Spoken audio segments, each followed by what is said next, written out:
हरियाणा के मुख्यमंत्री नायब सिंह सैनी ने चुनाव से पहले ही अपना पिटारा खोल दिया है। कर्मचारियों का जो के HKRN में लगे हुए हैं वो 8% बढ़ा दिया उनका, और लोगों को वो प्लॉट हैं जो कांग्रेस राज में कटे थे उनको अब कब्जा दिला रहे हैं। इसके ऊपर क्या कहेंगे?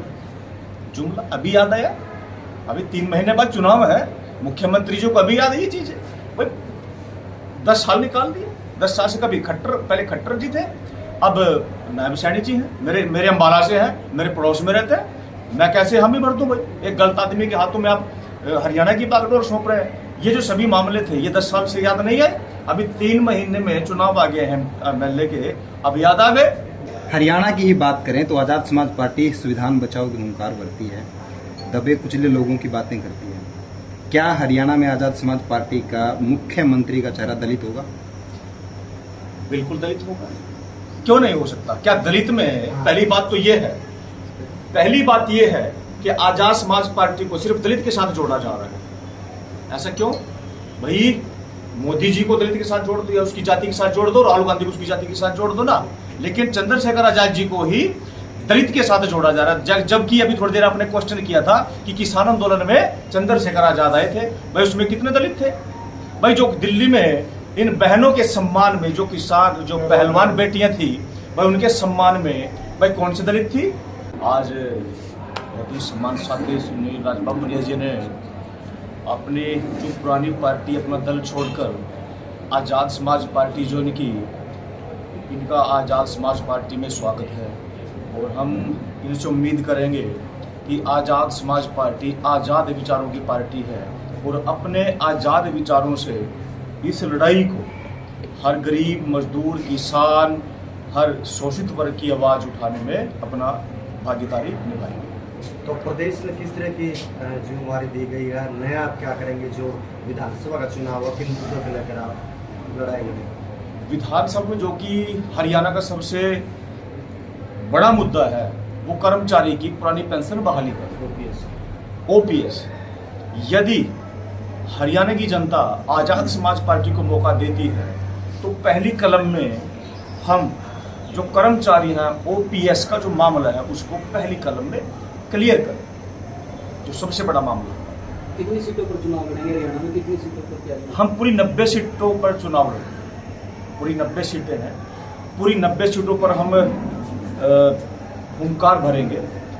और जिनमें से कुछ सीटें ऐसी हैं जहां से हम, जैसे माने चंद्रशेखर आजाद जी नगीना से जीत कर आए हैं, और हरियाणा में भी एक बहुत मजबूती से जो है हम रिजल्ट देने के लिए तैयार। जींद जिले की कार्यकारिणी कब तक गठित हो जाएगी? जींद जिला की कार्यकारिणी हो सकता है संडे को, इस एतवार को। ऐसे कार्यकारिणी गठित है, सिर्फ उसको लेटर पैड पे जारी करना है, बाकी सब किया हुआ। धन्यवाद। आपने भी सभी बातें की, लेकिन वो भी सभी बातें करते हैं, लेकिन कोई भी दल रात बेरोजगारी और महंगाई की बात नहीं करता। ये क्या कारण है? देखिए सर, आज तक जो बेरोजगारी और महंगाई है, भाई जनता ने जिनको आज तक मौका दिया है वो लोग उस चीज़ से बिल्कुल मुंह फेरते हैं। और आज़ाद समाज पार्टी तो सबको पता है गरीब, मजदूर, किसान, कमेरा की पार्टी है। भाई यहाँ पर यदि आप जनता जो है, जनता जनार्दन अपना कीमती वोट दे करके आज़ाद समाज पार्टी के प्रत्याशियों को संसद तक पहुंचाएगी, विधानसभा तक पहुंचाएगी, तो भाई इस देश को नोट कर लीजिएगा, इस देश को दोबारा फिर सोने की चिड़िया बनाने का काम आज़ाद समाज पार्टी करेगी।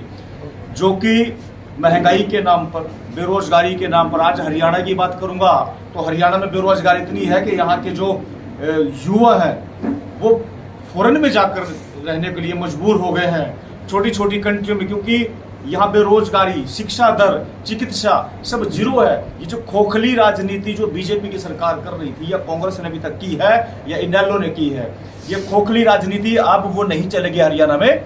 हरियाणा की जनता समझदार हो चुकी है, हरियाणा का वोटर ताकतवर हो चुका है।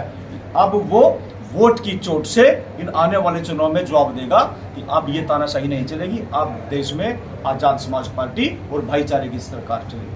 हरियाणा के मुख्यमंत्री नायब सिंह सैनी ने चुनाव से पहले ही अपना पिटारा खोल दिया है। कर्मचारियों का जो के HKRN में लगे हुए हैं वो 8% बढ़ा दिया उनका, और लोगों को वो प्लॉट हैं जो कांग्रेस राज में कटे थे उनको अब कब्जा दिला रहे हैं। इसके ऊपर क्या कहेंगे? जुमला अभी याद आया? अभी 3 महीने बाद चुनाव है, मुख्यमंत्री जी को अभी याद है ये चीज भाई? 10 साल निकाल दिए। 10 साल से कभी खट्टर, पहले खट्टर जी थे, अब नायब सैनी जी हैं, मेरे अम्बाला से हैं, मेरे पड़ोस में रहते हैं। मैं कैसे हम ही भर दूं भाई? एक गलत आदमी के हाथों में आप हरियाणा की बागडोर सौंप रहे हैं। ये जो सभी मामले थे ये 10 साल से याद नहीं आए? अभी 3 महीने में चुनाव आ गए हैं एमएलए के, अब याद आ गए? मैंने क्या कहा? अभी हरियाणा की जनता समझदार हो चुकी है। अब खोखले दामों को वोट, वादों को वोट नहीं देगी, अब की बार वोट देगी वो सोच समझकर। इस जो है हरियाणा की जनता रोजगार को वोट देगी, शिक्षा को वोट देगी, चिकित्सा को वोट देगी, भाईचारे को वोट देगी, मजदूर किसान कमेरा की आवाज को वोट देगी। चंद्रशेखर आजाद की बात करें तो लगातार वो किसान आंदोलन में भी साथ रहे थे किसानों के। आपको क्या लगता है हरियाणा का किसान चंद्रशेखर आजाद को उसका फल देगा, साथ रहेगा? बिल्कुल देगा। हरियाणा आपने नगीना में देख तो लिया, नगीना में किसी एक व्यक्ति वर्ग जाति विशेष के व्यक्ति ने थोड़ी ना ऐसे चंद्रशेखर आजाद जिस संसद में नहीं पहुंच गए। हरियाणा में भी यहाँ पर एक बहुत सुंदर गुलदस्ता खिलने वाला है जिसमें सभी बगीचों के फूल लिखेंगे आपको, सभी जाति और धर्म के लोग आएंगे और यहाँ पर एक मजबूत व्यवस्था आप लोगों को देकर के जाएंगे। हरियाणा की ही बात करें तो आजाद समाज पार्टी संविधान बचाओ की हुंकार भरती है, दबे कुचले लोगों की बातें करती है। क्या हरियाणा में आजाद समाज पार्टी का मुख्यमंत्री का चेहरा दलित होगा?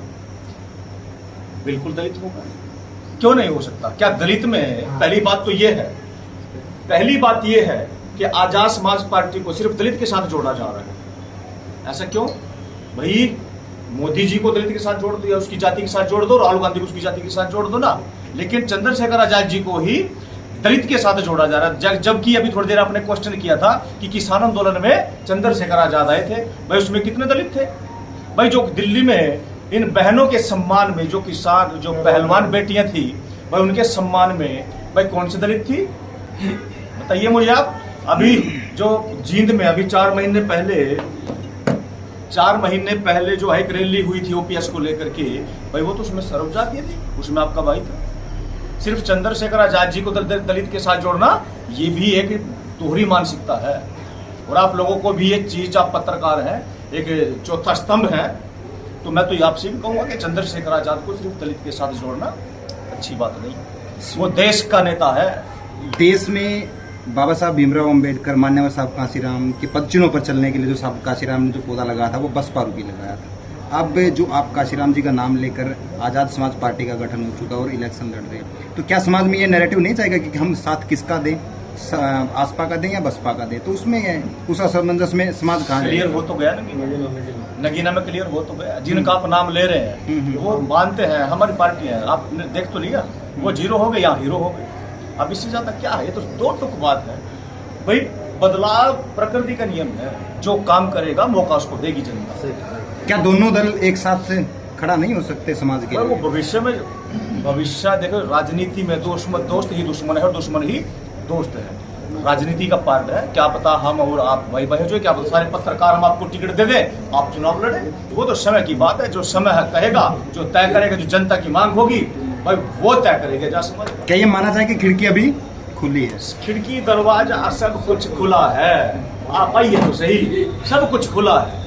आजाद समाज पार्टी आजाद विचारों की पार्टी है, आप आइए, सब कुछ खुला है, क्या दिक्कत है? लड़िए चुनाव। ठीक है जी, धन्यवाद।